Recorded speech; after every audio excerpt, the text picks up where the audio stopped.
All right. Hello, everyone. I'm Mark, and this is Vic.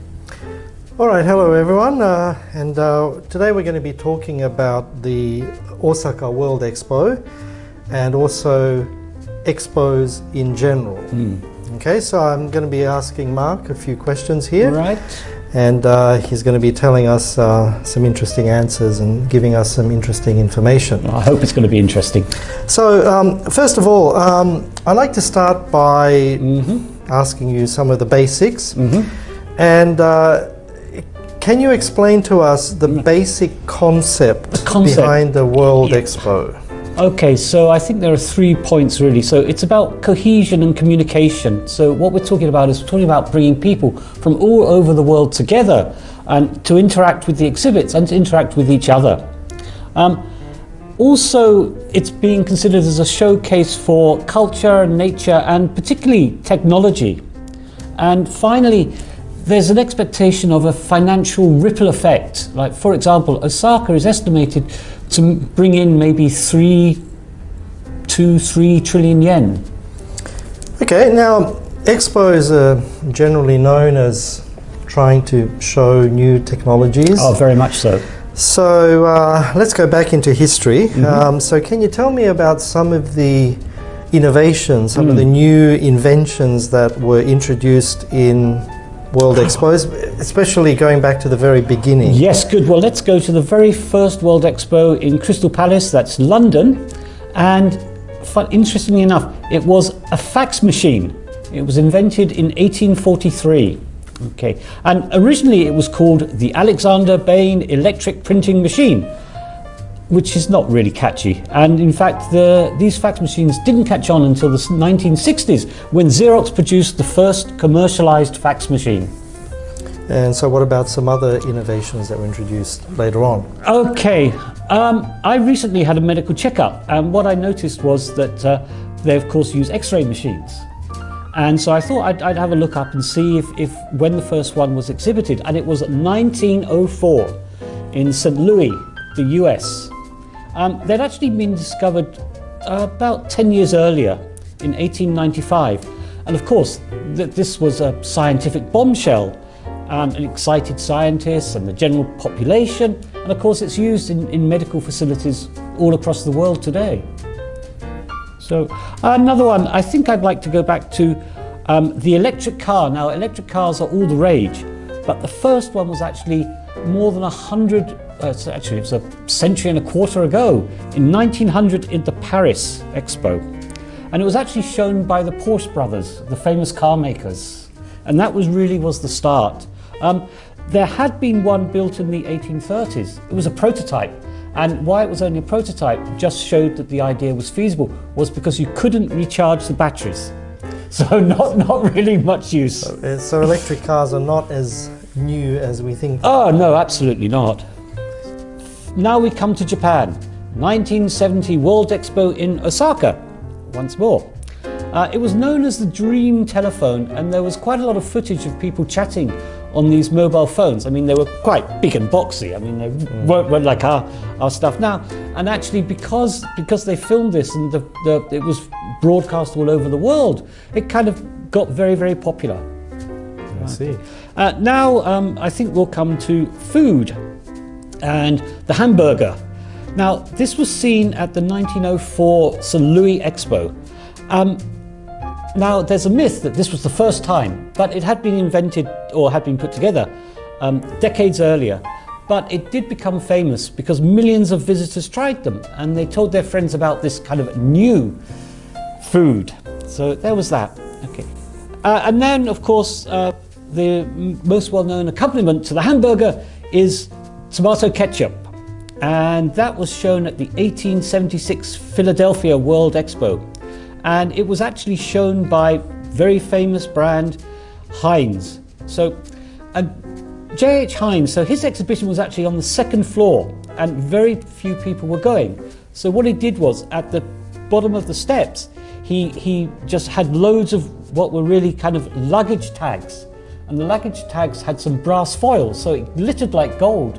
So people were interested, and they just picked them up, and they read a little tag saying, give this to the Heinz stand and we'll give you a novelty keyring. I see. And that was it. That's what it started. I'd also like to mention there are a couple of iconic buildings which were first unveiled at the World Expo. So you've got 1878 in Paris. You've got the famous Statue of Liberty, of course donated to what was then the New Republic of the United States. Okay. And secondly, we've got the Eiffel Tower, and that was 1889 in Paris, named after the engineer who basically designed it. Gustav Eiffel. Gustav Eiffel, that's the one. So let's move on to the upcoming expo, or the Osaka Expo. So can you tell me what are the particular goals of this expo? I think you could say there are three aims. Basically, they want to attract the international community to Kansai and wider to Japan. They just want to get people in. Next, they want to showcase new technologies and products. And finally, really, this is quite interesting, they want to contribute to the UN's Sustainable Development Goals. And this aim is connected to 2030, when the goals are supposed to have been reached. I think it's also worth mentioning Society 5.0. It's called 5.0 because it comes after the hunting society, the farming society, industrial society, and the information society. And what 5.0 is, it envisages combining physical space and cyberspace to develop a human-centered society that progresses economically. Okay, so the virtual world. Basically combining the real world and the virtual world. Okay, so what about the organization? How will the expo be organized? Okay, fairly complex. 8 zones and 8 themes. Okay. And it's under three titles: saving lives, empowering lives, and connecting lives. Okay, and basically those who are basically people who have taken out a pavilion, they'll demonstrate their connection to one of these. Okay, there are lots of other areas though. Well, I want to ask you about the highlights. So what's going to be the real main highlight in this particular expo? Digital.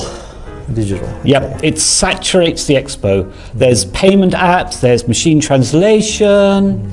So I think that's the main thing, but there's going to be quite a lot of culture. Okay, there's quite a lot of stages and plazas where live events will be going on, showcasing traditional culture. I see. So it's kind of moving towards the Society 5.0 as you hopefully, yeah. Well, that's what the organisers hope. Right.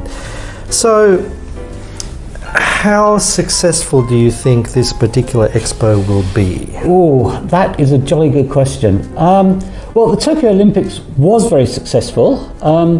And people kind of need something to give them a boost. You've got the cost of living, there are wars around the globe. So basically, I think that could be. However, on the negative side, lagging construction schedules, they're way behind the rising labour costs. Rising labour costs, yep. However, it has been really well planned. If anyone's really interested, there's a 112-page document on the internet all about it.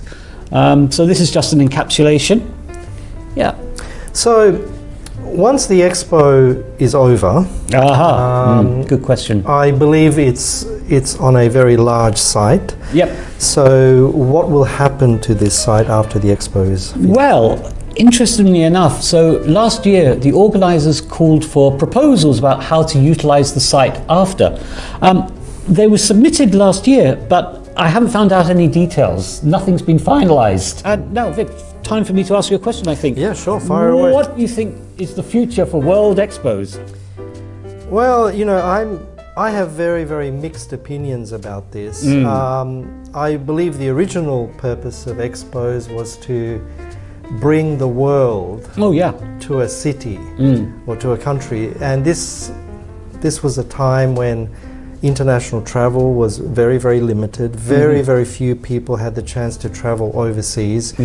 So therefore the expos were trying to display the world to particular populations of people. Well, now we live in an interconnected world. Very true. We live in a world where air travel can take us from one end of the world to the other end of the world within basically one day. So people travel travel is open to everyone.